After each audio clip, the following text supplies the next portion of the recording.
40s, I need glasses. And we are live.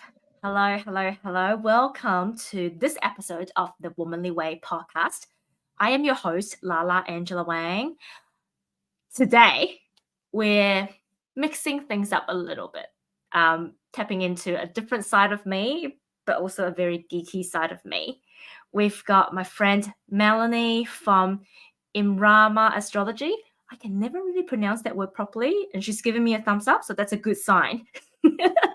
So Melanie is my personal astrologer when it comes to 12 sign tropical astrology. I've got my other go-tos for my 13 sign, the more, I guess, occult side of things. We won't talk about that today because then we can go down another complete different rabbit hole, right? I love Mel because she is direct. She will tell you as it is, but she's also, I guess, so far, I've done my sun return reading with her back in March. She's very accurate, and I'm just going to give this example as an intro as well. So when I did my sun return with Mel, she said, you're going to be traveling a lot this year. I'm like, no. Traveling's not on the cards this year. I've got nothing. You know what? As soon as I hit my birthday, all the travel plans started to pop up. So now I know I can be a bit of a rebel sometimes, but now I really listen to her advice very carefully. I've gone back to my reading, I've made notes, and I'm following her advice. So without further ado, I'd love to introduce Melanie to the Womanly Way podcast. And I'm going to start with a question, obviously. Melanie, first of all, tell us about you, but most importantly, what are your signs? Hello, thank you so much for having me, Lala, and hello out there to your audience, your beautiful audience, and welcome. Okay, so I'll start probably, and it's so wonderful when I actually do hear in a living and breathing sense that my clients are really feeling some of the lessons of what I impart in my client sessions. Like, I love that. I think I might have said to you in your session, Lala, but I do say to clients, I don't really want people to think that I'm smart, but I want you to learn, because obviously from learning, you grow, right? So to hear that events just serendipitous or otherwise have turned out is just amazing. So thank you. And I hope you keep living this birthday year juice and some of the other messaging, which we'll talk about today with the midlife transits, will come in. So without further ado, if some of the audience hasn't already guessed, so my astrology sign, so I'm an Aquarian sun, which is by element air, so communication, connection, lots of talking. And to couple that, I have a Gemini rising and Gemini moon, another place or another two placements of air. So we've got, tick, tick, tick if we're looking at elements. I am also Jupiter in Gemini generation. So I'm having a Jupiter return in 2024, and that's very, very happy about that. So again, air, air, and air. One of my beautiful planet placements is Venus in Pisces, which for a very long time, not even when I studied my diploma in contemporary astrology, did I understand its beauty. I used to always say, why do I always attract Pisceans? And then I came to know myself more through the life journey and via my birth chart. And I find that that Venus placement for me, she is like one of my most tender spots. So I'm living in more to her. And that's obviously a water element. But yes, I'm very predominantly air sign based, and I have very, very little Earth by planets. But what really does ground me, Lala, and I think because other talks I have done or workshop talks for people, I just love to talk about Saturn, and that's because Saturn is opposite my sun. So he is actually the anchor that grounds the kite, which is me. Otherwise, I would be off in the wind for sure. Um, so I have most admiration and complete respect for Saturn in Leo, which is my generation, opposite my Aquarian sun. So yeah, that's a bit about my astrology. And I think by now you would have sensed Melanie really lives and breathes her astrology in her life. And that's why I love talking to her. Like, every time I speak to you, it's kind of like automatically we go down that astrology route. And, you know, I think everything's really linked to astrology, right? We live underneath this big star and of sky. And obviously we are all influenced by the sky above us somehow. So how would you suggest that people use astrology in their lives? So many different ways. I mean, in present modern day, it's become a very, very, in some cases, this is my personal take, could be very different for other astrologers and or other people out there. But for me, how to really give some context to this from my lens would be, you know, I think astrology can be used in good ways and then not so good ways. And perhaps it's Saturn that reminds me in my own chart that I don't necessarily go out in my day-to-day world every day and think, oh my goodness, Mars is going to topple over me today, or Uranus is going to give me a bit of a boot on my bottom. However, I think for your listeners that do have a really keen interest in astrology, whether that's just learning from the very bare basics, not knowing much beyond your sun sign, or your star sign as it's referred to, and they want to know more, I would say just have keen awareness of where you'd like it to meet you.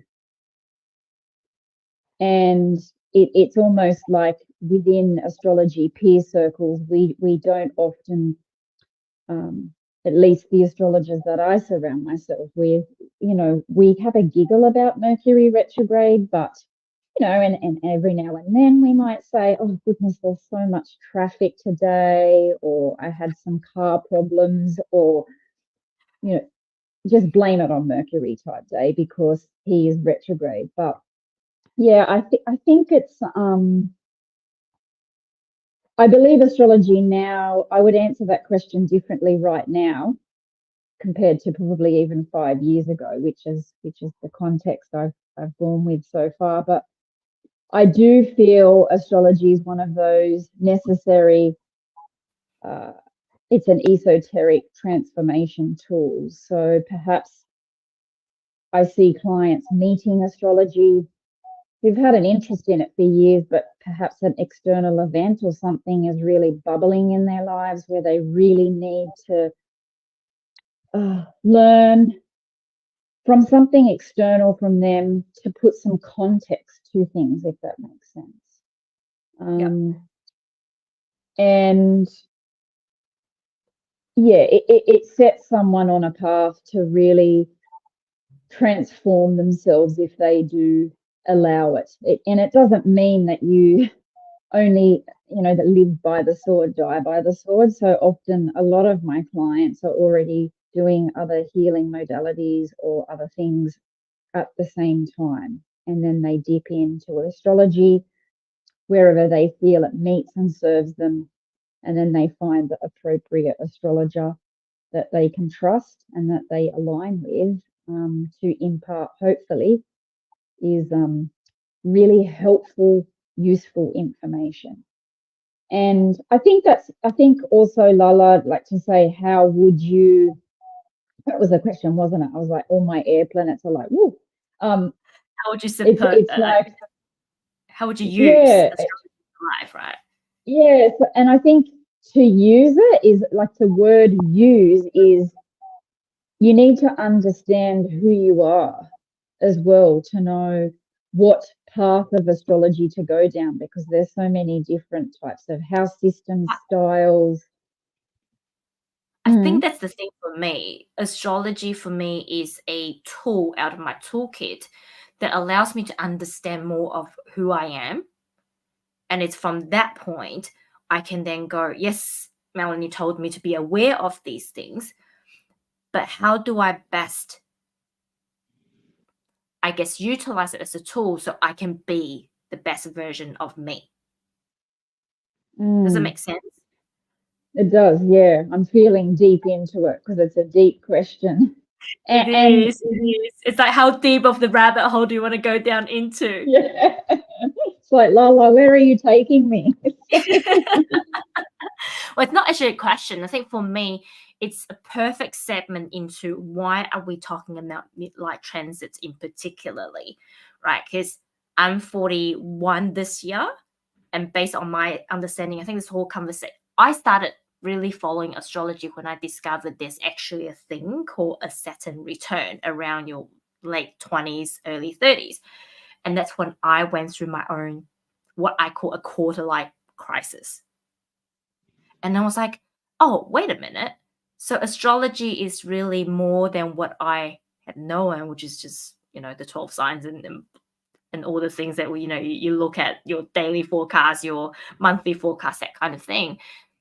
And that's when I start to have a real interest as to, are there more things similar to a quarter life crisis that's linked to astrology as well. And when we did my sun return reading this year, you said to me, oh, actually, what do I have again? I've got a Neptune square. Is I that don't have right? your chart straight up.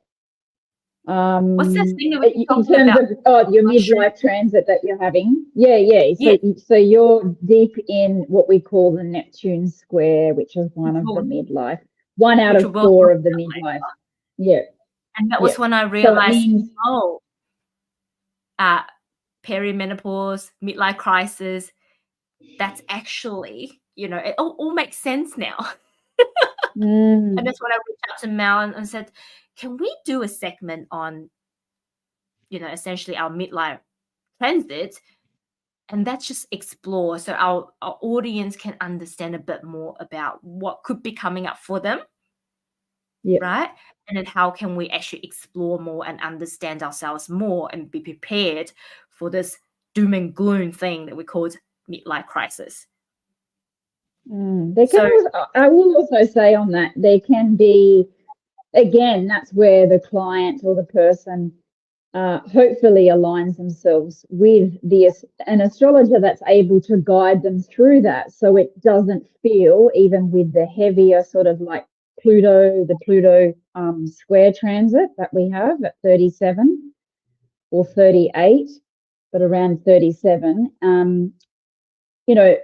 so that it doesn't feel like that weighted nature. And what can really flavor it more so for a person too, which takes me back to why you're probably, because I'm thinking, so Lala's already had the Pluto square at 37, 38, and on the cusp of the Saturn opposite Saturn, but I'm like, what would make it so impactful that she has gone straight to the Neptune square out of, after the Pluto square, particularly as well. And I think for your listeners, it's important to know that too. What makes it a little bit more impactful is, for example, if you have some personal planets, so that could be like the Sun, the Moon, Mercury, Mars, Venus. If they are impacted in the storyline of the actual transit, undoubtedly that's going to be even more poignant, if that makes sense. yeah, And so I do think personal planets are that, the ones closer to the sun, isn't it? So we use, yeah, the personal planets are kind of the planets that, yeah, exactly, in terms of its proximity to the sun. And I work with, you know, the sun, the moon, Mercury, Mars, Venus, and Jupiter is the sixth. And then the seventh planet that I work up to is Saturn. So I don't discredit. Definitely Uranus, Neptune, and Pluto have complete relevance, particularly when we're talking about midlife. But in terms of like a rulership factor, which might be something your listeners are aware of, or if you're not, but planets that rule certain zodiac signs, the seven that I just listed, the Sun through to Saturn, are the ones I work with in terms of having the main rulerships over all of the 12 zodiac signs. And then it becomes quite impactful for someone when you have this midlife transits and these periods. We then start to talk about those outer planets, because the outer planets like your Pluto, Uranus and Neptune, they're so slow, like their orbit is so slow, and particularly Neptune. It is not like having a Venus return or a Jupiter return, meaning that, you know, the planet return comes back to the same space, that they go back and forth in terms of forward, backward, and they're so far out beyond what the human eye's concept is that undoubtedly when we do have transits or connections to our personal planets from those three, Pluto, Neptune, and or Uranus, we do start to feel it for sure. Does that make some sense? I'm hoping I haven't diverted too much. No, not at all. It's. I think it's really good background information, right? I mean, I don't want to assume that everybody knows astrology like we do, so some background information is always good. Well, I guess that's a great segue going into, because we've got quite a few things to cover today. So you said that the Pluto square happens around 36, 38. Is that right? Around 37. Yeah. Yeah. It depends on which generation of Pluto, in terms of which generation or zodiac sign it's in. So these outer planets, so Pluto, Neptune, Uranus transits, which occur within our midlife, are essentially, I'm just thinking where I was going. That so the orbit can, you know, thereabouts 37, 38 for the Pluto square. Because Pluto and then is I remember for mine it was 37. Sorry. If I understand correctly, Pluto is one of those funny planets that it doesn't go in it orbits in a funny shape as well. Does it? Yeah. I mean, that's kind of like astrology versus astronomy. So, and which in any sort of context, they never completely agree in each other's world, but they should come together. So I will say, in preface, to say that I've not ever, of course, studied astronomy. I've looked through a telescope, but no basics of things. But I think that's more of an astronomical type question in terms of, I know the timing of some of these outer planets, but in terms of what they look like and what you just described, I mean, you know, I know that Saturn has icy cold rings, for example. And Uranus is like our shock of electricity, like we've put our fingers into a PowerPoint style. So what are but in terms of description, yeah. Sorry. So I guess what's the theme? Let's talk about Pluto first, because that's one of the very first transits, as I understood, in terms of midlife transit. What are the themes that people can pick up on around that 36 to 38 age, in terms of a Pluto square transit? Because also, too, in a quick hot minute, to just have a look at that, excuse me, at around 35, we have a Saturn square Saturn. Okay, so for your listeners, that means your Saturn in your own natal chart makes a very tricky communication. So if your listeners can think of perhaps when I talk about aspects, or aspect just means to make contact or communicate.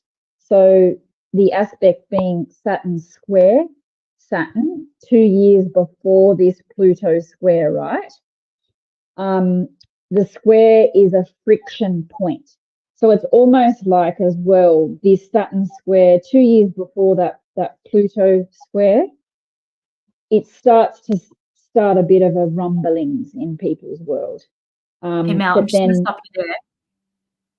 I'm trying to figure out this. So on your end, it's making a clicking sound. So you're on your phone, right? no, I've just got the headphones. It might be something down the bottom, is it? No. So is your headphone connected to your phone? So what are you looking at Headphones right connected to my mobile. now? Okay. Your mobile is trying to connect to internet.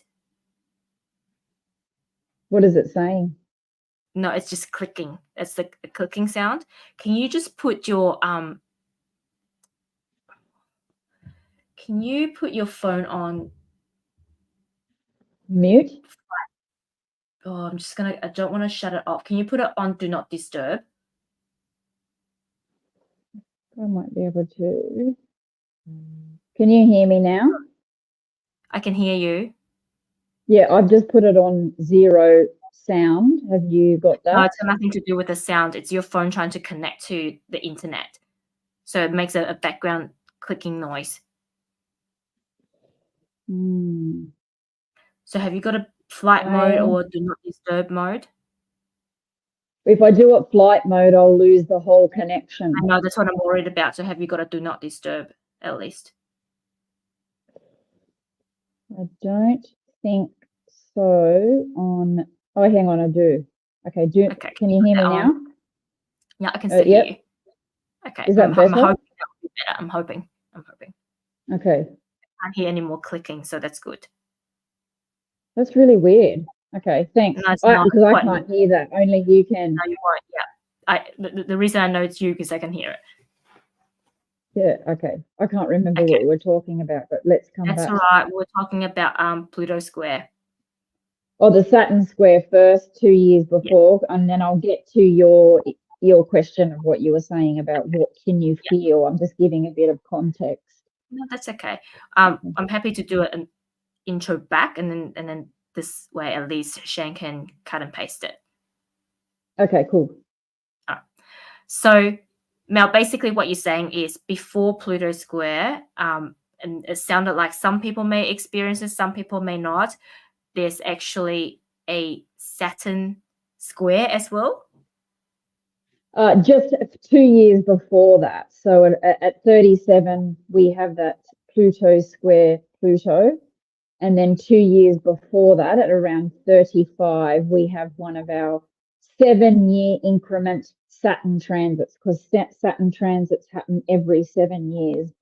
And I've just taken us back to that first because I just felt it was important just for the listeners to give context around those midlife transits, because it's almost like they really start to rumble and shake and you feel things really from that point, and then it really leads right through to, in some cases, our 46th year of birth, or 45th year at least.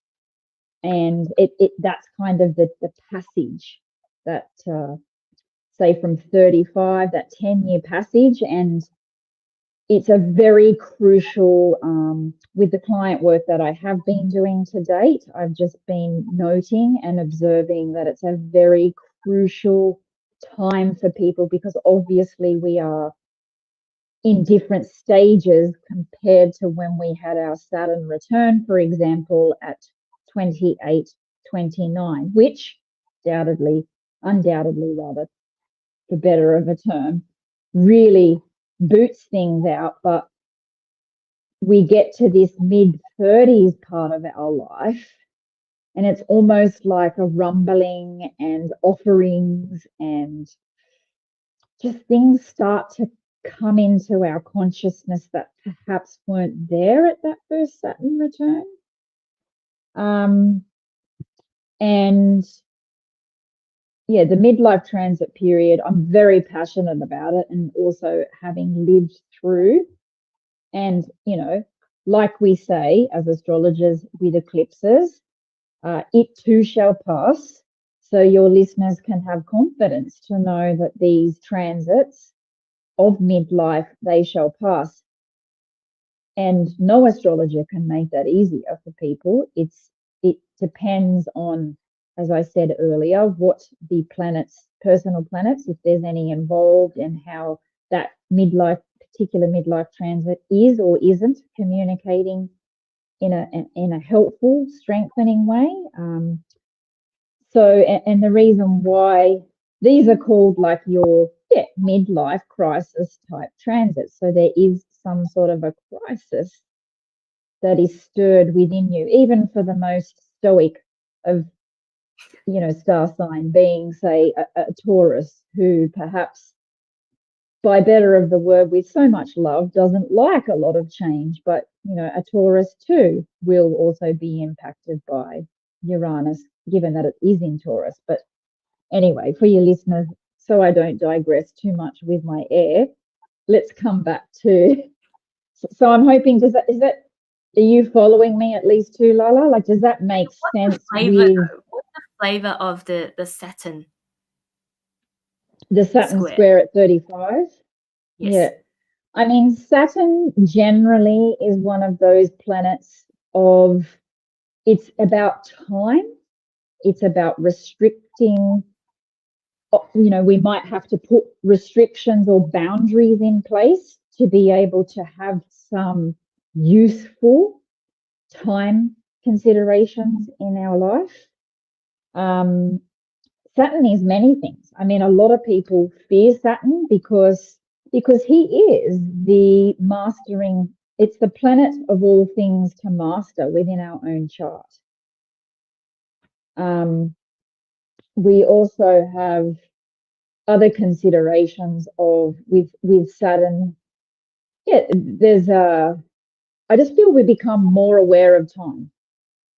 So either it's a fact of not enough time, or just time in general is, you know, my clock is ticking for whatever reason, you know, perhaps. So you could put that into context for maybe that Saturn square, well placed around that average age of 35. So, you know, it could be, for example, whether it's a woman looking to conceive and she hasn't been able to conceive, but it's that getting serious about it, putting some things into place. This is just an example. It doesn't mean, of course, men experience this as well, but just giving listeners on the womanly way a bit of feminine, hopefully, interest.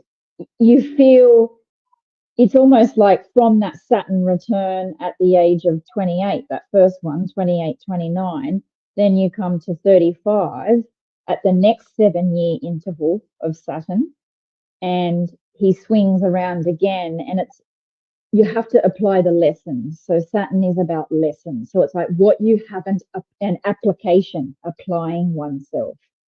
So what you haven't applied back then, being your first Saturn return, maybe you need to refine and polish some things.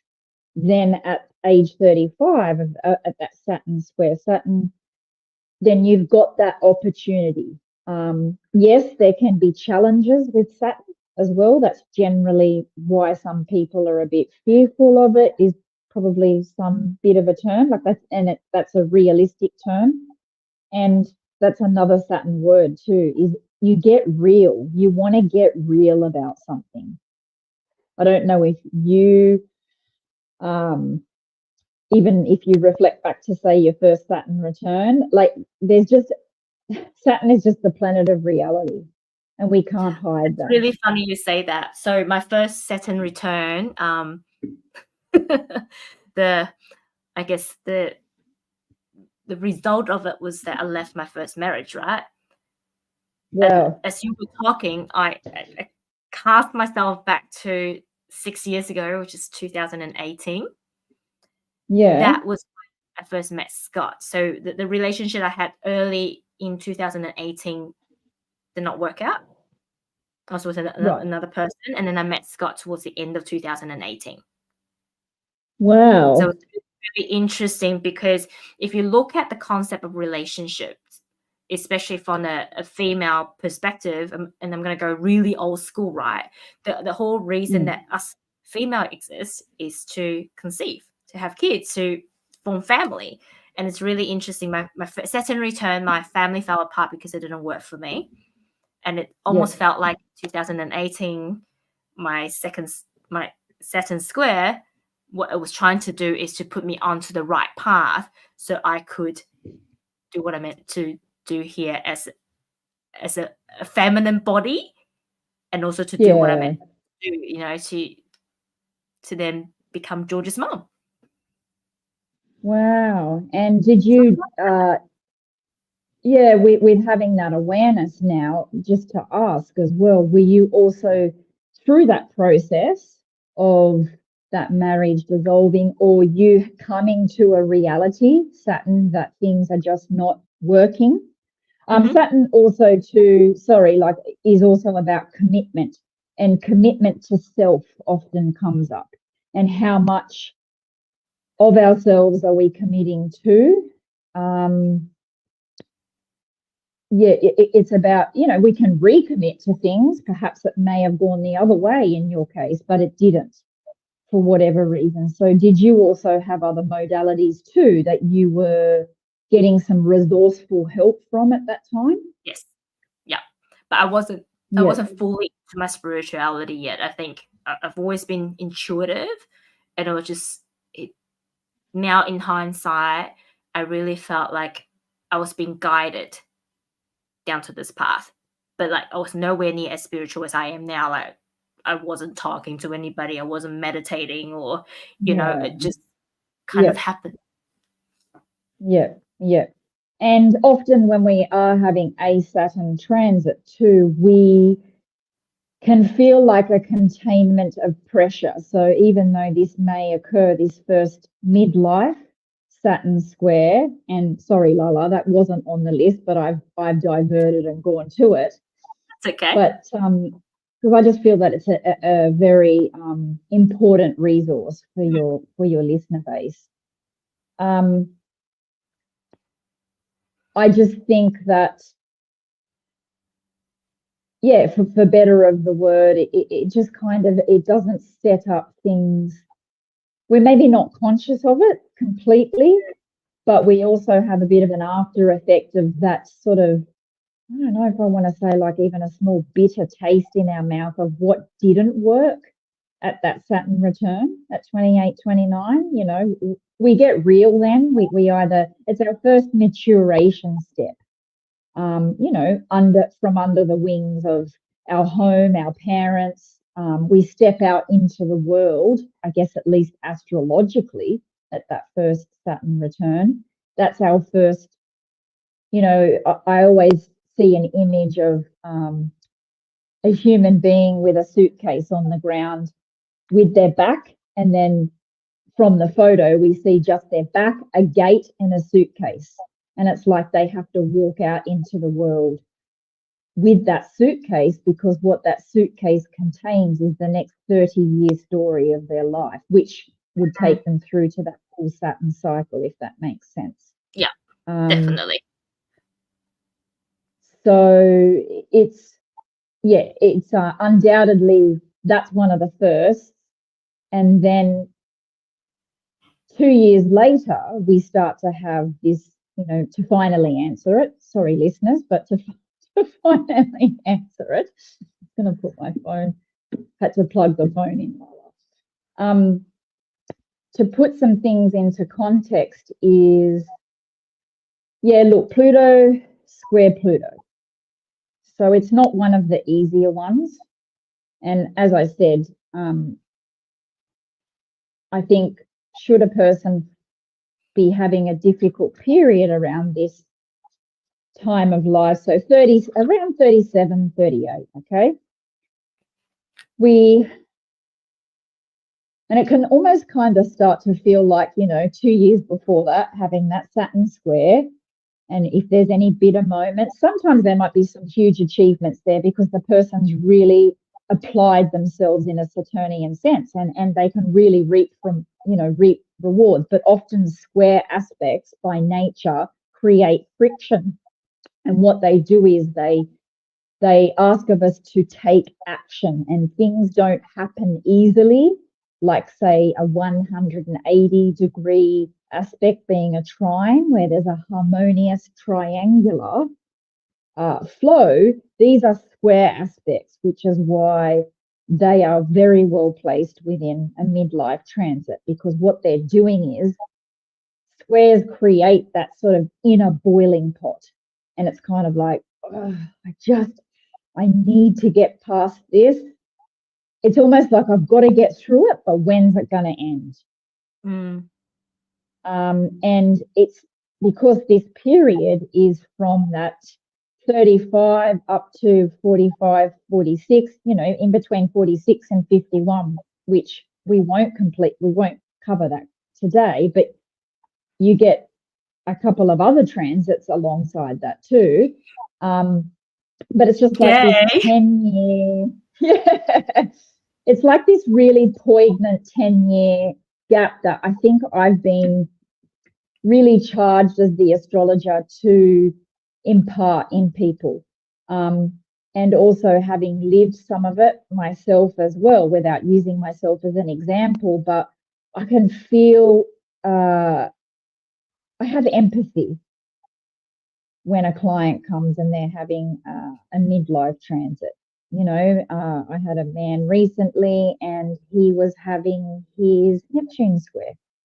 So when we talk about that, because I know obviously, as you've said, this is where you're at, but it was really interesting to observe for a man where he was at with it, and the flow and things, but the same sort of themes come up, and some of it is a bit difficult, some of it's not, if that makes sense. So going back to where we sort of find ourselves, so at 37 with Pluto, we have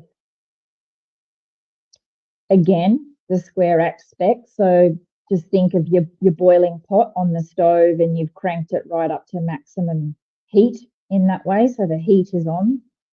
So Pluto is one of those planets that can create an inner power struggle or even an external power struggle. And that might seem really cliche because I don't work as a modern type astrologer. I'm a very, which isn't a joke, having Saturn opposite my sun, but I'm like a pure traditionalist. Like, I love tradition, but then I don't. I can be very rebellious, but Pluto for me, so you might read in, say, more, your listeners might be, say, more used to the fact that Pluto is assigned to Scorpio in terms of having rulership to Scorpio. That is not how I work as an astrologer, but I do appreciate that there is astrologers out there that do that, which is amazing. For me, Pluto becomes part of the story when it's in the sky, and, say, for example, it conjuncts your moon or it conjuncts your Aries sun. That's when it would become huge. And again, these are outer planets. They spend certain periods of time in zodiac signs, and Pluto also spends longer. Say, for example, so Saturn would spend 2.5 years in a sign, around 27 months, whereas Pluto is in a sign for way, way, way much longer than that, as is Uranus and as is Neptune. Pluto likes to play around a bit longer, as do the other two. So one thing that I think I might say too is that these midlife transits are something that often we feel within very strongly. So we feel them internally. Perhaps I should have prefaced that at the beginning, but it's just dropped in now. And yes, sometimes external events can mirror or reflect that, but I have found that these are all inner feelings. So, for example, like what you described, Lala, about the 2018 events relating to Saturn, would you find that that was your case in this example, that you felt internalized and obviously living versions came in the outer world, or not? Yeah, there's a lot of inner work in the background that was needed. But I think for me, the Pluto square wasn't as prominent, mainly because if you look at the timeline, it was 2020, right? The world around me was going through essentially death and rebirthing, because that's my understanding is what Pluto is, right? It's a planet of death and rebirthing. So for me personally, and we have to remember, sorry, on that, we have to remember too, we had in 2020 the I just don't have my astrologer's ephemeris with me, but from recollection, so don't shoot me out there. but we had, you know, at that stage in 2020, we had Pluto in Capricorn, and then we also had Saturn in Capricorn as well. So yes, there's a lot to be said about what that occurred, and there was a lot of rhetoric. Sorry. So in saying that, the womanly way was actually born in 2020. Wow. Okay. Yeah, that's amazing. Around my birthday as well. So. Wow, that's pretty poignant, isn't it? Mm-hmm. Yeah. And so if you look at your achievements and then your emotional response to that, now it's like, look at the hard yards, like look at what I did, you know, excuse me, look at what I've created. Yes, it was hard. As I said, this too shall pass. But throughout the transits, it's important that your clients ask for help, they reach out. I'm not a qualified, say, for example, holistic counselor or a guidance counselor and or counseling therapist, but I always make sure that if there is something really tricky, that I've got a little bit of a referral list, which I think is incredibly important for astrologers to have, and I can refer out. Because often in these midlife transits, they can be very tricky times, and the Pluto transits can often, I know we've gone all over the place with your listeners. They're probably like, where's she taking us? The Pluto transits can, the Pluto transits are a time where we do reach out for therapy. Pluto is about therapy. Pluto is going deep within the psyche. It's behind the scenes. So if you think about closing the blinds to life, there isn't a great feeling when you actually have a power struggle, right? So we often have a power struggle. There's a power struggle within us at the Pluto square Pluto at 37, 38. And yeah, it's and you will always hear, your listeners might be attuned to Pluto being about death of something within, and rebirth. So Pluto represents that phoenix. So, you know, we have to allow something to die, its death, to ashes, with love, to be reborn again. And it's like we go to the deepest Hades underground part of us. If you talk to anyone who's had any sort of, you know, really tricky Pluto transit to the sun, the moon, they will completely understand this depth and It's almost like you take yourself to, yeah, you can feel like things are just eroding around you, and that at the Pluto square, and again, like that stone gathering moss, as though it's like, is this going to end? And I'm not one of the astrologers to be flamboyantly dramatic, just that it's so deep and cathartic, a Pluto transit. So I personally remember having a power struggle with someone, and I wanted to actually, around that time, and sometimes if we don't heed the inner advice that we're guided, or we don't listen to the rumblings that are coming within in these midlife transits, what actually happens is you do get a little bit of the planetary external boot. So things will happen around you. And I would imagine your listeners understand at least that. And I guess I'm being a little bit playful there as well. But if we leave things too long, like anything, it will make a decision for us, is what I'm saying. So with Pluto, it's like you can have a little bit of a, I say little bit, but it's probably more than a little. I'm sugarcoating it. But yeah, it brings to light perhaps where power is imbalanced, where there is a misuse of it somewhere, whether you're misusing your own or whether someone externally is trying to cross the lines with you. So it's a deep feeling. And yeah, Saturn's pressure and reality, Pluto, going back to your very initial question, how does it feel?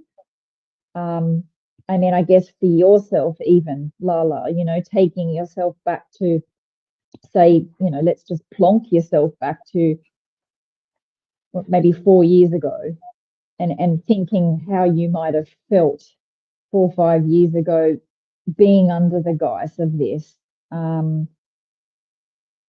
whether you can do that or not. But that it's that friction point too. You're going to get tests. People are going to like prod you. Again, it's the square aspect. Prod, prod, prod. Boiling pots on the stove, have to take action. If you don't take the action, it sometimes can be taken for you to decide, and then that's when you kind of feel like perhaps you're stripped of your own power in that way. And there's a conflict at the Pluto square as well. It's that inner outer conflict. Also too, like Pluto speaks to loss. So again, when we go so deep in the psyche, and there is like a grief process where if we are asking to allow something to die to be reborn, then there's obviously a chain of events or a grief process. So whether that is something quite major, like a huge relationship, in my case, it was a friendship that was like a family member of mine. So it was really, really hard to let that go. And there was just a power dynamic that became uneven in my life. And I suddenly felt this, and I hope you don't mind me quickly imparting this, but at least to give you a context and your listeners a context, I felt empowered, but there was a point where I couldn't really speak that in the Pluto square. But and with the Pluto square, like with the Neptune that we'll talk about, the Neptune square, and then also the Uranus opposition, we'll get to those, but it's one of those things where we just have to let go. And in the Pluto sometimes to gain that personal power, you have to let go of the external. You kind of want to hold on, but you can't, if that makes sense. But that's the death component of Pluto, isn't it? Like the burning of the things that no longer serve. Are you finding any little mini reflections with what I'm saying, or just in terms of maybe even what you see in your life, if you've got friends around this age, or with what you do at work? You might have a work colleague that's going through something like this. I mean, not recalling or telling the story, but we've all got like people in our lives, right, where they might be just like, oh my God, like it just seems to be one thing after another at the moment. And perhaps, to be honest, I don't have a lot of friends in my age group. As funny as it sounds, at work, a lot of them are a lot younger. So I'm actually seeing their Saturn return for a lot of them. Oh wow! So they're late 20s, are they? Yeah. Yeah. But reflecting back to myself in 2020, when the Womanly Way was created, there was actually a lot of inner conflict around the masculine and the feminine, because I came from a very masculine background, and having to that go. Prior to that, 2018, I've just published a book all about men and construction and emotions and feelings, and having to let that identity go and go, okay, I surrender to this. And the universe at the time was clearly guiding me to support more women in the workforce, and hence adopting the Womanly Way. But even through the adaptation of the Womanly Way, there was a lot of negotiating with the universe, which I won't go into because that's another rabbit hole to go into. There's a lot of negotiation of what form is it going to take? What form am I going to take? Who am I going to be? And funny enough, Melanie and I, we have the same spiritual mentor and teacher that we go with, and that was the year when I signed up. Oh wow! And did it feel like you were sort of taking back your power somehow? I think that was the year when I heavily, like when I say heavily, very heavily invested in mentoring and coaching. I had about 4 mentors and coaches I was following. And I think for me, if you look at that way about, our inner wisdoms and trusting ourselves, I wasn't trusting myself. So in that sense, my power was taken away, but I didn't have the awareness back then. Yes, of course. Yeah. And I think that's something that I said earlier, sometimes, of course, and if people aren't even aware of astrological transits as a thing and just know their sun sign, which is what most people lovingly do, which is fantastic. But when we get to these midlife transits, as I was saying, they just become very poignant because we have steps along the way. We've either been married or not. Or, I mean, marriage is not necessarily a ceremonial church thing. I just mean a committed relationship, longer term. Saturn's about commitment and long term. So we start, with this Saturn square, then we lead into that Pluto square Pluto, and we're just kind of like, yeah, I'm gaining wisdom, Saturn, but life's kind of throwing me a few curveballs as I keep going on in the mid-30s. So, I had written some things in my notes around today's podcast, and maybe your listeners will find this funny. I guess the Gemini planets in me found them what I had written hilarious. But, when you hear from, even if it's acquaintances or friends or in circles, right, whatever, your work circles, whatever. And someone will say, oh my God, like, did you see so-and-so? Like, they've got a new tattoo, or did you see the sports car that they've just bought? Or, yeah, just like that, they just broke up after X amount of years. And then you see the different fallouts. But that sort of like you know, he or she just went out and bought a sports car as though they were giving the finger to the world. And getting that tattoo, you know, that speaks to me as the astrologer as being very Uranus midlife transit. So without consciously knowing it, like you said back in 2020, you weren't consciously aware and not in the same space of knowing yourself like you do in present day. I'd say in truth, a lot of people are in those spaces and then they don't then understand what's happening.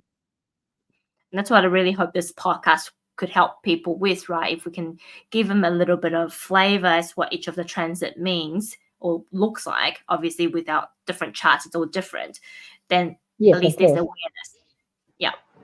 Yes. So, and then it would also depend on in your birth chart, like if clients have seen, or listeners rather, have seen their birth chart, where in their house, their life, is this communicating? And if you have never looked at that, then it would be definitely worth getting hold of an astrologer. So then the next level of the wonderful sponge cream cake of life is that the astrologer can then impart what areas of life are going to be impacted, because that gives the awareness.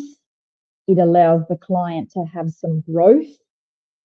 But even when they're in the harder, trickier, you know, your Pluto squares are very different to the Neptune square. You're in a different place. So even though I said squares are difficult, but Neptune, oh wow, Mama Lucia, you're very different in a Neptune midlife transit than you are in a Pluto. You kind of think that in Neptune, it's the world's the rose-colored glass, you know, until it gets pierced style. But in the Pluto, it's way more. You keep reminding me of it. We'll come back to that. But I think it's important to say to the listeners that, you know, if things are heavy and you can't understand them, then please, you know, like I said, I'm not the therapist or counselor, but please have your team around you to really reach out and help you make some sense of what's going on. In all seriousness, that is incredibly important, and it would be unprofessional of me to suggest anything else. And I think it will also be foolish for anyone to think that we can solely, you know, rely on astrology and just go, well, that's just the way it is. So I'm just let it all poo-pooed out and then it'll work out eventually, right? You do actually have to do some work. All right now is I'm seeing the poo emoji times 100 now. Pretty much. And we're talking about the Pluto square. Sorry, so do you think it's a good segment to go into Neptune? Yeah, I think one thing that I probably would say to leave the Pluto square is letting go, as I've already prefaced and said. Letting go is the theme. And yes, there is a level of pain in some cases when things are dying and rebirthing. I just feel that, yeah, there is a strength that will come if you have that right support structure around you to really rebirth and rise from that. And, you know, perhaps noting down in your life while you're going through it, what type of real achievements are there? Because even in the most crappiest moments, there actually is really great little seeds of something, even if it doesn't feel it, if that makes sense, Lala. I mean, you're a coach as well. So, like I said, you know, I would never, it's not my job to make it better. And I definitely stand by myself as the astrologer. My languaging, I'm very careful with, and I don't make jokes or light of things like that. But it's like, okay, let's basically see what we can do with what we work with. We've got what we can work with. What can we do? I love that. If that makes sense. Yep. Oh, thank you. So, and be honest with yourself in that Pluto square transit as well. And letting go of unhealthy patterns is another thing as well. So there is a lot to it, and it's deep, and sometimes it's what we're not used to talking about. It's about society. We're getting better at talking about the grief and the death and getting people to understand the importance and the beauty of that. But I guess there is wonderful people out there, and I like to think that, we're now part of that, serving that angle in a different way, to help people. Yeah. Yeah. Beautiful. So, do you feel like that's a good explanation for your beautiful audience? Yeah. Yeah. Okay. So next, you let me know where are we going again? Neptune, my favorite Oh at yeah. the moment. Oh, goodness, mighty Neptune. He's funny, Neptune. So I So guess a bit of background information. The reason that we joke about Neptune is because I'm right in the middle of my Neptune square transit at the moment, and whenever Melanie meets me or whenever we catch up, she always mentions mushroom because you will know I love my mushroom juice. And how it just gets me into La La Land. So I'll let you explain a bit more about Neptune Square. So I guess hopefully by the end of it, people will understand our private joke. yeah, so Neptune, like I have said, with the square, it's still that aspect that requires us to do something. The interesting thing is that I think we believe we're a lot more active in a Neptune transit than what is physically present. In Neptune,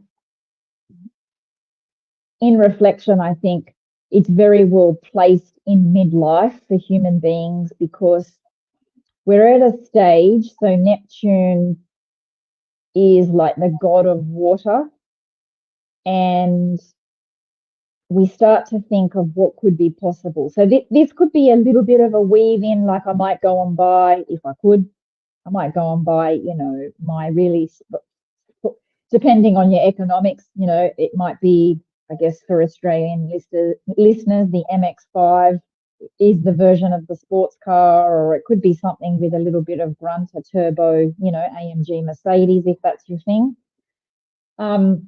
But we start to think about dream a little dream with the Neptune square. So we go, what could be really possible here? We get to around about, say,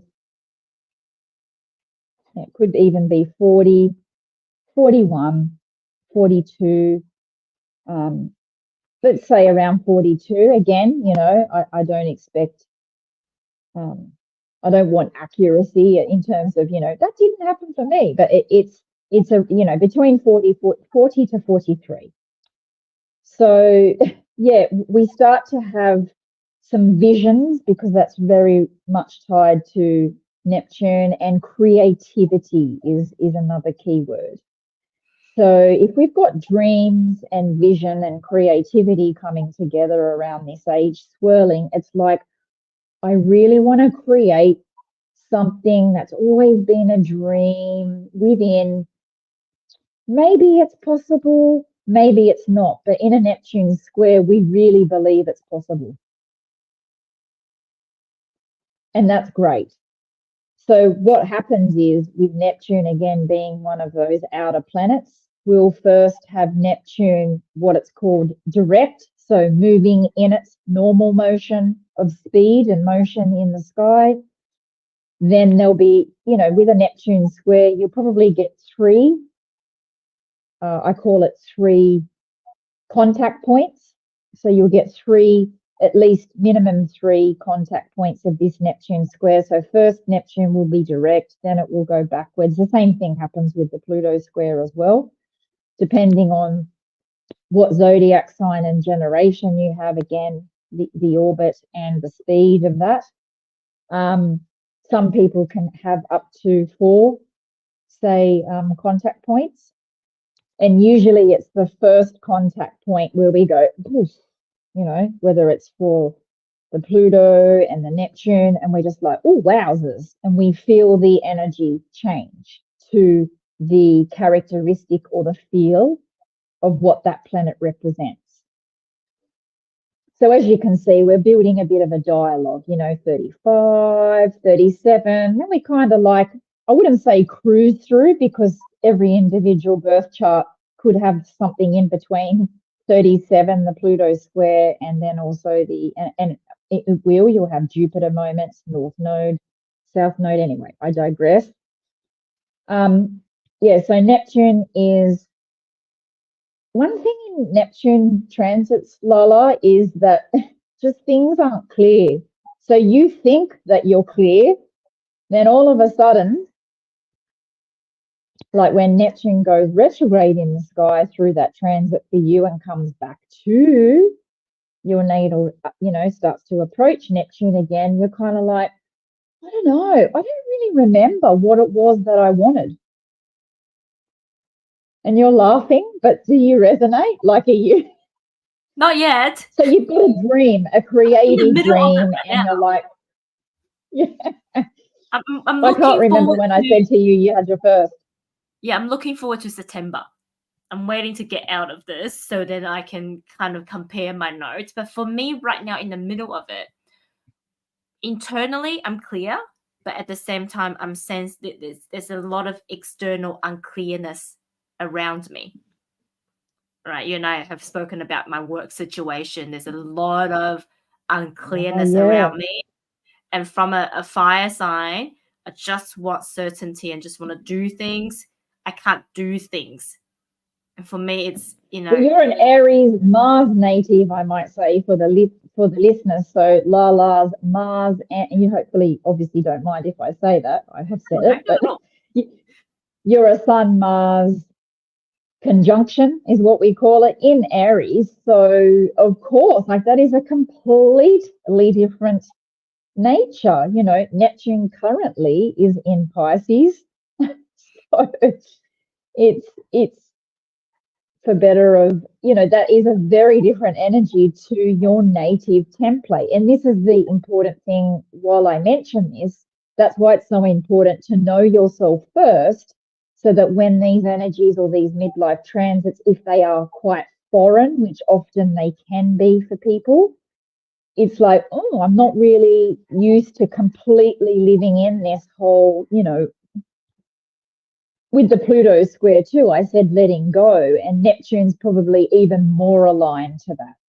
It's like, we've got to also just let be, come back. There's that with Pluto, definitely there's the regeneration and the transformation and a reclamation of a power that's within us. But with Neptune, it's like this little tap on, we've got our foggy glasses on, and we're kind of reminded back to our own natal Neptune that exists in our chart, in our little soul. What is our dream? Like, what do we want to do?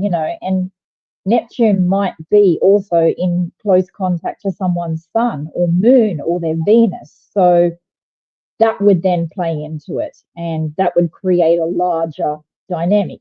Sometimes too, Lala, you hear of those stories where, like, people get fleeced in love, or they get swept up, and they're like, oh, someone reached out, and kind of like those Ponzi schemes or something like that. And my astrologer brain sometimes thinks, I wonder if the person's having a Neptune transit, because it's the belief. Neptune's about believing what's possible. That weaves into our dreams, because we have faith that, imagine if I could, Neptune doesn't have boundaries like Saturn. Neptune is the very outer for good reason, in the way that, well, not the very outer, but it doesn't have the restricted bounds for good reasons, because it allows us to have that higher mind, higher intuition.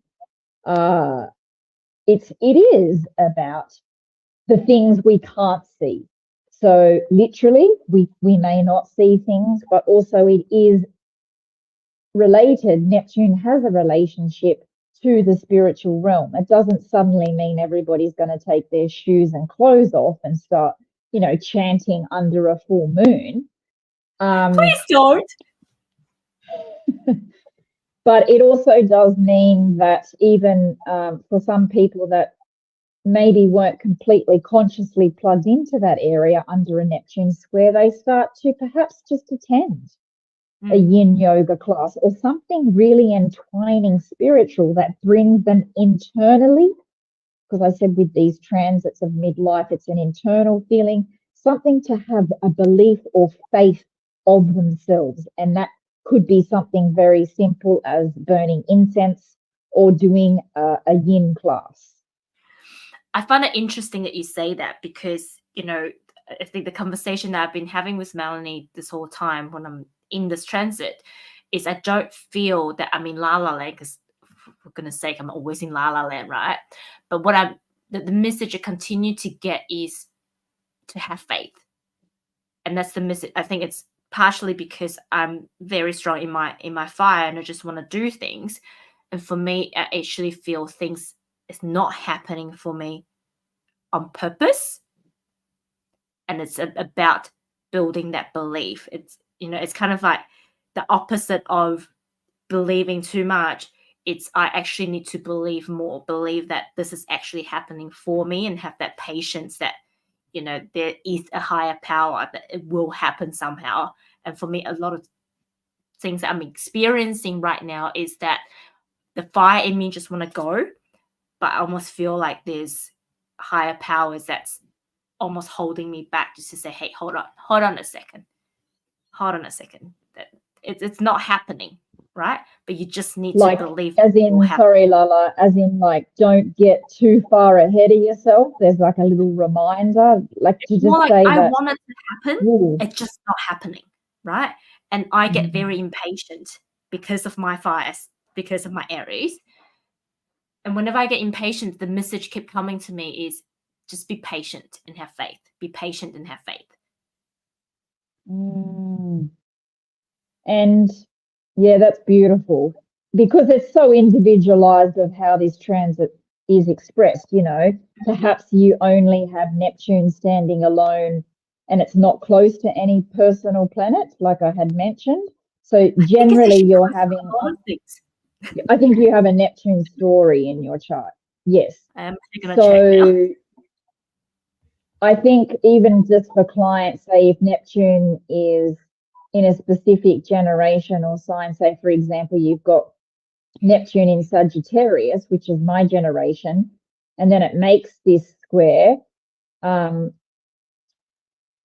Essentially, what can happen is you still feel definitely like that you want to have part of a dream. But the funny thing is, it's like there's an altered reality when you're in a Neptune. So, Saturn wants reality, Neptune alters the reality. And I actually find it very interesting that also, too, knowing what mushroom products that you are using, how they have an outer bound frequency to them. And we are very aware in this modern day that people use nootropics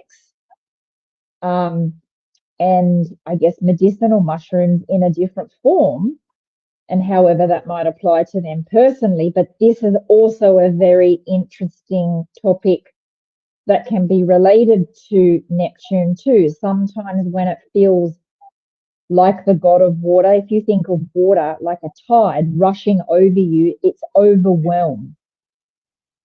So if that's not an energy that you're used to and you fight it, like I said, with these midlife transits, if you fight the external force, then sometimes with Neptune also rules things like drugs and alcohol. Things that can take us to altered states. So I just want to preface, I am not either shaming or advocating, but I'm saying as the astrologer, this is some examples sometimes too with a Neptune square, perhaps people might find that they're drinking more, or they are perhaps engaging in some type of, for other better of the word, illegal type drug use, or there's just that nature of altered state. So they want to alter their state to be able to cope. If that, I'm saying that hopefully in the most professional I love that way. you say that. You actually reminded me in my session just to be mindful with my love for food. Did I? Oh, wonderful. And I'm really finding this year, it's because I'm on, the carnivore diet journey, it's actually really interesting because I do have cravings for a certain type of food. And it's, it's been challenging, I must say, in terms of my food choices. And I wouldn't use the word struggling, but the carnivore diet, as easy as it may sound to some people, to me, I still have cravings, right? I crave my sugary food. I crave my takeaway food and all the things that I'm not allowed to have in my carnivore diet. So I think what Melanie's really trying to say is, if you know yourself enough, and I know myself quite well in terms of I do have addicted personalities, right? I can get, and that's why I don't watch series. That's why I'm lucky enough that I don't actually have the capacity to drink. But I also know there are certain things that people could easily get addicted. I try not to touch, and my kryptonite is really sugar and carb. Yes, so and that is like one of those legal drugs, like caffeine. So people might just start to apply more caffeine in. And it can go other ways TV, as right? well. It could be, there's many different forms of addiction. It could be TV. It could be sex. Correct. For goodness sake. Exactly. Work. Correct. Yeah. It's just more of a, because things seem so overwhelming, and then often with the Neptune square, you have reduced your vision's impaired. So like taking your listeners back to the rose-colored glasses, but it is a beautiful transit to bring forth some dreams and get really creative. It could even be a time, because literally people might be having babies. So you'd be in the newborn, whatever, if it's first baby or not, mother and father. You could be, even if you're a man having this transit, you're in that baby bubble. So that's kind of that, the blurred lines, loss of self, that type of area. So that there is many different iterations of how the Neptune square could play out. And like all of these midlife transits, what makes it incredibly personal, like I said before, is to have an astrologer explain the areas, and or to make it quite clear if it's making contact to other planets too, and how you can best navigate that. So I think, to sum it up, I think Neptune is really, it's almost like in various ways that you could be losing yourself, right? Not necessarily. You do, and you've nailed it. You've nailed it. Neptune is a loss of a sense, because we're talking about water as the element. So we're losing a sense of ourselves. And often that can be very well linked to the fact of, suddenly I have an urge to do a yin class. Why is that? I've never been into that, yet my girlfriend or boyfriend was banging on to me 3 years before every day to come along to a class. All of a sudden I want to go. And then, you see people talking in cafes. Oh my God, I can't believe I just did that. I feel liberated. So not yeah, so much you've nailed it. And I think for me, it's really interesting because right now I'm going through a phase where I'm really revisiting the womanly way. For me, I'm revisiting, is this what I really want to do for the next, however long? Yeah, and it's been a dream, right? Yes. Yep. And it's really about reevaluating. So what's my purpose? I've done the Womanly Way for the past, I don't know, since 2020, so 4 years. Is this what I really want to do in the long term? And what is my, it's been a real reevaluation of what's my mission, what's my purpose. And I'm just, tying back to when we spoke at the beginning of the show. For me, it's great, and I'm so grateful that I had Melanie telling me about my Neptune transit, and now I'm just like, I'm going to sit in this space.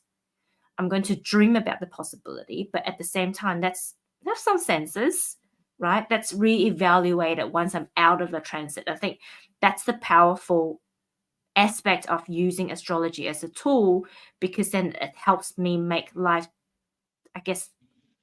decisions in a more, I don't want to use the word control, but maybe more a planned Conscious? or logical or conscious Mm. sense. Yeah, conscious is a good word.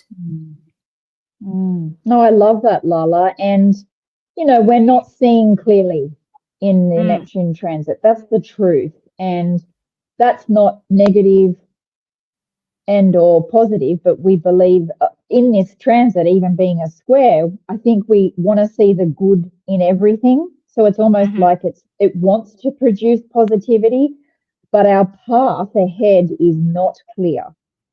So, I might often say to a woman client, or a female client rather, if I have them in my astrology practice, and this is one of the squares they're under and they're single, and they're like, I just really want love. I would probably say to your listeners out there, it's not one of those times to really, it doesn't mean you won't get into a relationship in a Neptune square, but it's unlikely to last, because the dream stays for that period of the transit, whether that is 12 months or a little bit longer. And then we're caught up in that path. We're so invested in, we really know what we want, or we think we do, or feel we do in this case, but often we'll come out of it, and that very thing that we wanted to create under the Neptune square no longer has meaning. To me, it more And that can feels like, be across the board. to me, it more feel like there's just no certainty. Right now, I feel like there's just no certainty whatsoever. Yep. And that's that sense of self, the blurred boundary, the rose-colored glasses. And I will say too, that if people were, say, materialistic or loved, nothing wrong with that. As you've said, you have a love for money. That's wonderful. And that's wonderful that you can say that out loud and own that yourself. And what can happen under a Neptune transit is sometimes for people, the material side of things or having possessions are no longer enough. We're not fulfilled enough for that. So we start to look for those more luminal experiences. Doesn't mean, of course, as a human being, we still have a requirement for obviously income, money, certain possessions, because that drives security and stability in a human's life. But with this Neptune square, it's like not necessarily that for that period of time. Those things are way down on the needs and or value list of the human being. Yes, I'm feeling that. Yeah. So, and we just have to keep our, as best as we can with a Neptune transit, we just have to keep our, it's almost like you have to keep an eye open. Kind of like I see with cats when they're sleeping, but they're not really. There's an eye that comes open and they're like, I'm watching you, which is hard when you're under the Neptune square, because sometimes too you can get deceived, and that can weave into whether that's within a relationship where people are saying all the right things that you want to hear, or whether it's in a financial deal, in business. You can be easily, led down the wrong, I guess, watery realms. Your raft goes down the river, but you don't have any paddle. I think it's more, for me, it's having a sticky note. It's almost like having a constant reminder of yourself, hey, remember you're in this transit. and just be a bit more mindful, ask a few more questions, get curious. Yep. So it seems like, you've got a little bit of the feet on the ground style, or you've got a bit of direction, but it's important just for people to know that, just keep as much as you can the wits about you, because sometimes, altered reality, when we're not seeing things clearly, we can kind of, and when our boundaries, even personal boundaries in a Neptune square, the walls come down. It's not a Saturn transit, it's open field, man. It's open slather. So, because we kind of want everything to come in to fulfill that creative purpose and those dreams. So I'm hoping that, and I think I said to you and for the listeners, the best way to navigate a Neptune square from my astrologer's lens is, it's not the best time of life to make huge or major life changes. So, let's not move the whole family overseas. Let's not really get married to that person that we've only known for 6 weeks because they propose and they tell you everything that you want to hear. And again, at all costs, just keeping certain substances that, I guess, for better of two terms, that dull or numb, your senses. Because you do find that through that period, you become a bit more sensitive to things, like particularly alcohol. Neptune transits can produce that, just the sensitivity, the piercing of the veil, that type of thing. But you might find too that you dream a lot, or that, literally, like, if that is your thing, sometimes people will be like, I would not have a clue if I dream. Suddenly, I mean, more so if Mercury, the planet Mercury, is involved and you're having a Mercury Neptune transit somewhere in the stage of it too, perhaps. But I've with the heightened senses, rather, that's that attainment of something that's outside of ourselves too, in terms of, people might start getting some meditative visions, or they suddenly want to meditate as well. I said meditation or a yin yoga class. It's those feminine things that bring you closer to yourself. But yes, I forgot to mention meditation is a great way to navigate this transit too. Oh, great. I don't ever say sit down and force yourself to do it. You have to meet yourself to that. And if it's not the right environment, then perhaps other modalities might help as well, that will bring you a little bit closer to that transit and,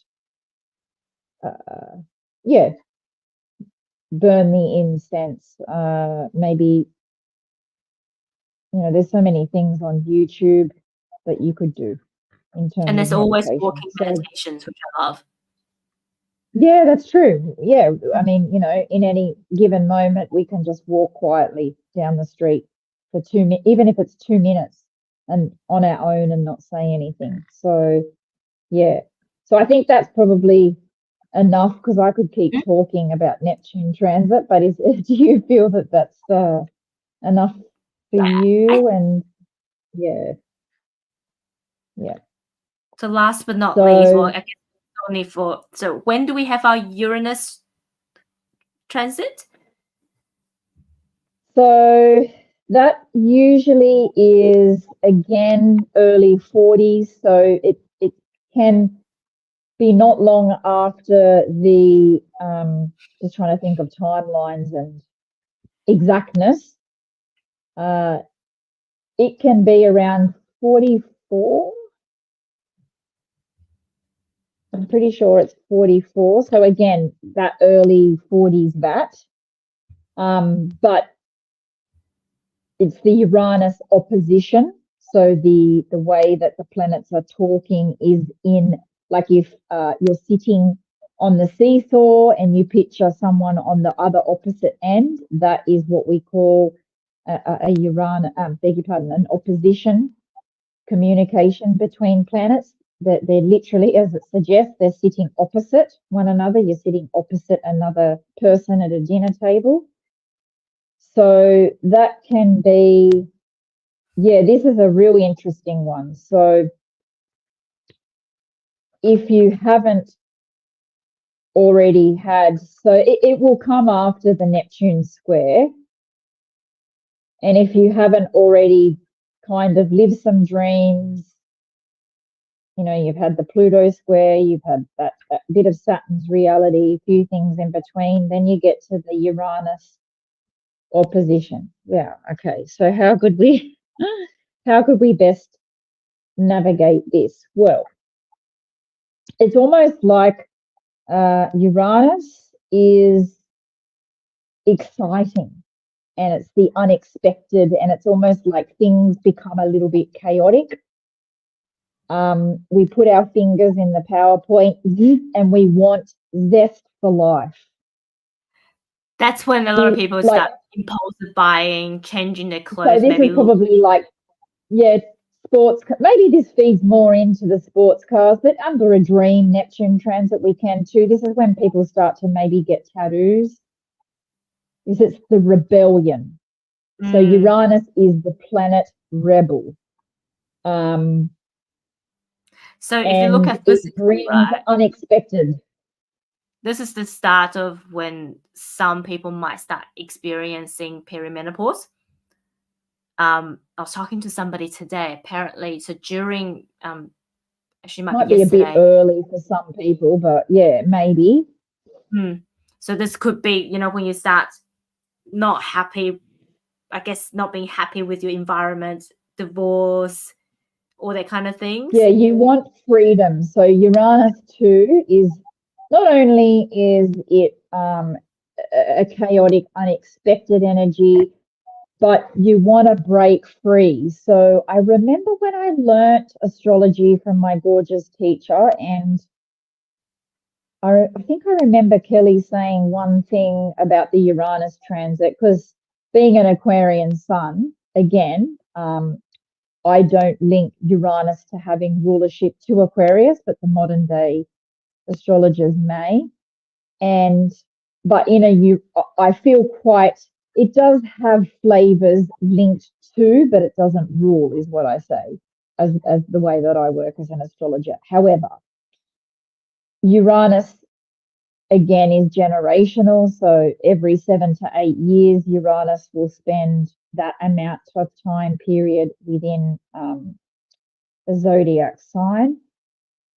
And up to 9 years, and over that time you get a whole generation of, you know, for example, currently Uranus in Taurus, which will leave Taurus and go into Gemini next year. So we've just had we're coming to the end literally of a whole bat of Uranus in Taurus. So when they get to their early 40s, you know, 40, 44-ish, to put it in context, they'll have, you know, these. So you're in that period of life, right, Lala? And where I was going with this is that you see maybe perhaps someone had spent a lot of their 30s, early 40s. I don't mean to sound like just talking about women, but say, for example, you've had someone that's just had children, whether it's 2 or 3, they've completely dedicated themselves through that period of time, say from Saturn return at 28, 29, right through, and you come through to this Uranus opposition. They're like, I actually want to do something for myself. Could also be like the dads that stay at home that meet this period too, or they've taken a backward step because they wanted to, or whatever reason, right? But often I see it more coming out in women where they just want to break free. They're like, oh, and that's what Uranus wants. And it can come out of nowhere all of a sudden. So suddenly no one has any body ink and they'll get all these tattoos. Or suddenly there will be an example of a life event, and exactly like there'll be a shake-up. It can create chaos. So however that looks, But the ultimate desire of the Uranus opposition, because in opposition compared to square aspects, is we're trying to balance things out. But in that, because if you're sitting opposite something, but in the balancing out, often what we have to do is we have to cut some things out that aren't working, because otherwise, how do you get balance? And to do that, we have to make a choice. And sometimes the choice is not always going to be pleasurable for the other person or people involved. So suddenly someone might say, I don't want to stay at home for 2 days. I want to go traveling. I want to seek out something. I want to do something for myself. I want to break free. Or yeah, there can be ranges of extremes. Or they just really want to get completely more individualized in Uranus opposition, and authenticity is the word. I just want to become more authentically me. So I think in my Uranus opposition, which is a couple of years ago, almost 3 now, could be a bit longer. Hang on. Anyway, roundabout then, I wanted to work for myself as an astrologer. I mean, no joke that, Uranus is kind of the Einstein energy, the kook, paired very well with my Aquarius sun. Uranus and my sun do make contact in my chart, and Aquarius is related to the science, the scientist, the kook. And I had this transit where it was like to my, communicating back to my sun in a way, a trickier way, where also it was like, you need to authentically become more of who you wanted to come here to be, which my Aquarian sun was like, it's in my ninth house of which can be under the guises, the ninth house in the birth chart can be about astrology. And all I could think about was like, I just want to break free. I'm so sick of working for people. And, maybe after Neptune's square of disappointments, I was like, I can't deal with this anymore. And I just wanted some freedom to work for myself. And I was like, yep. And that's when I birthed Imrama by name under my Uranus opposition. And I broke free at least from a 4-day work week. And I like I said, the opposition is about making choices and cutting things out. And I cut something out that wasn't working so that I could create individualization within myself and come out to who I really was as the astrologer, that no longer should I hide that identity because it was linked to my sun, this transit. If that hopefully gives a little bit of context. So, and no Aquarian sun likes to be stuck and bound anyway. Yes, it's fixed by mode of operation or modality, but no Aquarian likes to be told what to do. Ask any Aquarius. So this transit just kind of went, no, that doesn't work anymore. I'm going. So, excuse me. So what the Uranus opposition is about in the early 40s too is becoming really authentic to yourself, Lala. And again, the reason why it's linked to midlife word crisis is because it can rise up things. It's a tricky aspect. So you're restless in this stage. So I would say too that people can feel a bit more anxious because we have to make some choices. Uranus can stir our nervous system, our adrenal glands. So perhaps keeping stimulants like coffee a little bit low, but then generally, again, like with the Neptune transits, a different iteration, we tend to, because we've got so much electric charge through us, it's like we can't sleep and we can't turn off. But yet we are quite adrenally exhausted as well because we just want that chase, that charge of potentiality of electricity through us. Does this make sense? Yes. Yeah. And yeah, it can be destructive. There can be chaos. You're probably questioning a lot of things. Is this relationship with XYZ good for me? Is this what I really want to do? XYZ. But it's very important that in Uranus opposition that you express yourself clearly, because that's what Uranus also requires from you, is expression. So it might even weave through from that Neptune square story, the dreams, the creativity, things that you no longer maybe didn't stick in that Neptune square, but in Uranus, you're like, actually, the things that I really want to do now that I've got clarity, I'm going to go off. See you later. And yeah, sometimes that's when you can see like longer term relationships just completely break down, because obviously there's a lot to that too. There's a structure and a base to that. But often, again, like the Neptune square, Uranus too, we've got to be careful we're not too flippant. We don't just go make that choice based on attaining that freedom and thinking it's going to solve and fix everything. But for that moment in... That's a very good point. I think that's a very, very good point. And that's why I was going to suggest... And your career could crumble. Thanks. That was exactly what I was thinking. How do you know? Because I know this transit's going to come up for you, but I'm like, we'll get into that when we need to. But for now, we need to just keep you in the Neptune bay in the present moment your present birth year. I remember our discussion very well. I needed to come and see you about my next year, about my next lot of transits. I think a good thing, I said that.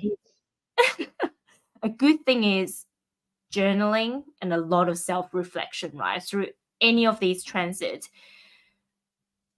And I'm the first one to say, you know, prior to, I really only started journaling probably about 3 years ago, and that changed my life. Anytime I have an uncleared head or clouded head, it just allows me to be with myself and get my thinkings on paper.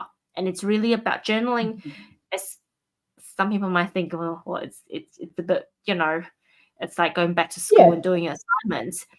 But it actually involves a lot of senses. So it involves your mind, it involves physical writing it involves your eye looking at it. And if you really want to, read it out so you can say it and you can hear it as well. And any activity that involves as many senses as possible essentially does a couple of things. Neurologically, it helps us make sense of things. But from a manifestation perspective, it also helps us manifesting things quicker. Yeah. So highly recommend journaling. That's beautiful. And I think it keeps us accountable and responsible. Yeah.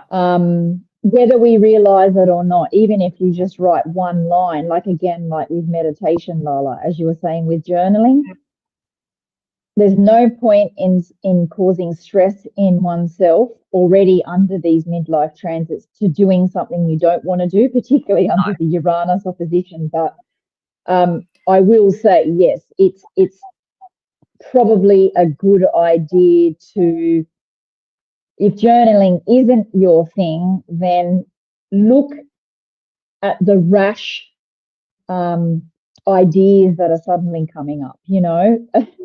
Maybe it's not feasible to buy the sports car that has no room or seats for children and you've got kids under 10. Maybe that's not the thing to do. However, you still might follow through with it, but that's that freedom, you know. I'll block all that out. Still live that, but also know that outside the transit, you probably won't have the same desire for that type of field, but it will necessarily give you the liberation and the freedom while you're living through it, and you're gonna make it happen. You do anything possible under the Uranus opposition. You pull out all the knives forks and spoons from the drawer. The drawers are empty, and you're like, I want excitement. The new beginnings is a big thing under Uranus. It just produces you. Yeah, it's life. I want to feel alive. But also shows us how resourceful we are, right? Yes, totally. Yeah. Yeah. And that this too shall pass. Exactly. So often in Uranus oppositions, or even in Neptune, people that are observing us from, if they're close to us or their acquaintances at work, they'll be just like, what is Lala doing? Like 1 minute she's doing this type of project. Now she's suddenly changing her mind. And you kind of just want to go, I just want But to let that's you just know, but me, my though. astrologist no, but my astrologer said that I'm under a Neptune transit, so we'll just leave it at that. Well, But that's also really good to have somebody like Melanie in my life. that's just where you can make a little bit of fun. Or that's me saying as the astrologer, let's just have a bit of fun with this, But often you'll see people in the outside world that don't understand what's happening, particularly if we were quite a stable person, then all of a sudden we're body inking ourselves, or oh, I thought that your relationship was amazing. And it's like, no one lives what we're living. That's why, again, it's important to have that team around us when we're going through these sorts of periods. So on that note, I don't want to cut you short, but I'm also very No, but I'm mindful very aware of, yes, yeah. Yeah. Actually, I What really would need you to look like up to end where with? Saturn is on my chart. How can people work with you? How do we? I guess first of all, what are some of the offerings that you got there so people can actually work with you? So at the moment, what I'm doing is like a little mentorship program. So it's about a 5-month period, which isn't advertised on my Instagram. So I'm Imrama Astrology is on Instagram. So Imrama, so IMRAMA_astrology. So that is my socials page, Instagram and Facebook. On Instagram, this mentorship hasn't been mentioned, which the astrologer will change. I'll pin it on my wall, but it's a 5-month process that I literally just birthed a couple of months ago, and I'm doing a pilot program with a couple of people, and I'm taking through clients with their birth template, or your birth chart is what I'm referring to that. So that is you essentially, and all the inner workings, and we meet monthly, and we also encompass a year ahead reading with that as well, and it's all one package. But the idea of me to work with clients this way is a little bit more private. I'm wanting to do things a little bit smaller at the moment, and I'm really wanting to impart all these seeds of wisdom that I now have, my diploma that I attained back in 2008, right through to all the constant webinars that I take, typical ninth house sun, learning, learning, learning. And I want to check back with clients as well. I want to know what's working for them, what isn't, and getting them to really understand and ask questions. So rather than me just having a 60-minute year ahead session, which I still do, but at the moment for returning clients, my main focus is to work on this mentorship program, or if that doesn't suit a client, do my 90-minute insight consultation, which is again that birth chart template. But at the moment, the only way to do a year ahead with me, the 60-minute, is to come on board of the mentorship program. I'm wanting to go small so that I can really focus on people that are really serious about using astrology as a transformation tool to learn more about themselves. And my passion is life direction, and particularly career. And I've noticed, perhaps on the back of me doing things differently in my life the last 2 years, I'm attracting in women my business is predominantly women, but it's also, I do have male clients. I'm very open to that, and children. I do children's charts as well for parents. But my main aim is to really guide people. I'm attracting people that are changing jobs because of the outer world changes as well. They seem to be having one of or one of these midlife transits. So in essence, the mentorship program, you can contact me through my DMs, direct messaging. And on my profile page on Instagram, I have my email address. Feel free for listeners, if you're interested to know more about your astrology and feel that I'm someone you could work with, and please do email me. But my Instagram page acts as a really good booking system via DMs, to be honest, Lala. Okay, fantastic. So we'll post all those details on the show notes as well, if anyone didn't catch the details. Yeah. So thank you so much for having me on. It was a wonderful chat, and of course I was nervous, but it was just like having a conversation. So I do hope that your listeners and yourself got a great insight into some of this, even if it's just a takeaway of a sentence or two of midlife transits and some of their impacts. So thank you again for the opportunity. I really, really enjoyed doing this. Actually, all my air planets are alive. Can you not tell? I can't stop talking. I can tell. I can tell just looking through the screen and through your energy as well. Well, on that note, Melanie, thank you so much for your wisdom and for your knowledge and being able to share that with all of us. And for my listeners out there, we'll catch you next time. Bye. Much love. Bye bye.